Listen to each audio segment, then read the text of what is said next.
স্থানীয় সময় মঙ্গলবার রাতে কলকাতার বাণিজ্যিক এলাকা হিসেবে পরিচিত বড়বাজারের একটি আবাসিক হোটেলে হঠাৎই আগুন লাগে। ভেতরে আটকা পড়েন অনেকে।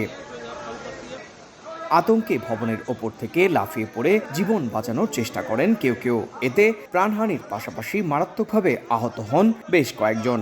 এছাড়া ধোঁয়ায় দম বন্ধ হয়ে মারা যান কয়েকজন। প্রায় ৮ ঘন্টার দীর্ঘ চেষ্টায় বুধবার ভোরে নিয়ন্ত্রণে আসে আগুন। চলে উদ্ধার অভিযানও। আহতদের কয়েকজনকে উদ্ধার করে কলকাতা মেডিকেল কলেজ হাসপাতালে ভর্তি করা হয়। নিহতদের মধ্যে 2 শিশু ও 1 নারী রয়েছেন বলে জানা গেছে।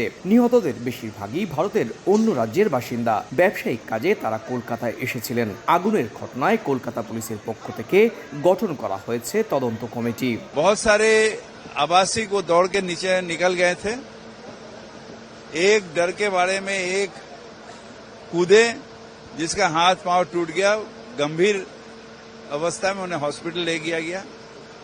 कई आदमी धुआं में सफोकेटेड हुए। 5 आदमी को उनको भी अस्पताल में ले गया गया है। প্রত্যক্ষদর্শীরা জানান, ছতলা ভবনের এই আবাসিক হোটেলে অগ্নি নির্বাপক যন্ত্র থাকলেও তা কাজ করেনি। ঘিঞ্চি এলাকায় কিভাবে আবাসিক হোটেলের অনুমোদন পেল তা নিয়েও চলছে সমালোচনা। আত্মগোপনে রয়েছেন হোটেল মালিক। তাকে আটকের চেষ্টা চলছে বলে জানিয়েছে কলকাতা পুলিশ। প্রশাসনের কাজ কিরকম আছে যে 14 জন এই শহরে, এই কলকাতা শহরে নিজের প্রাণ হারিয়েছে।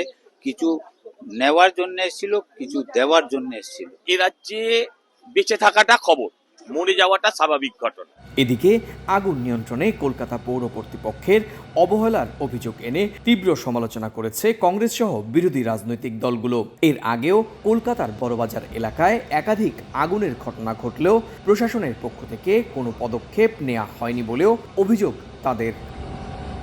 সুব্রত আচার্য, সময় সংবাদ, কলকাতা।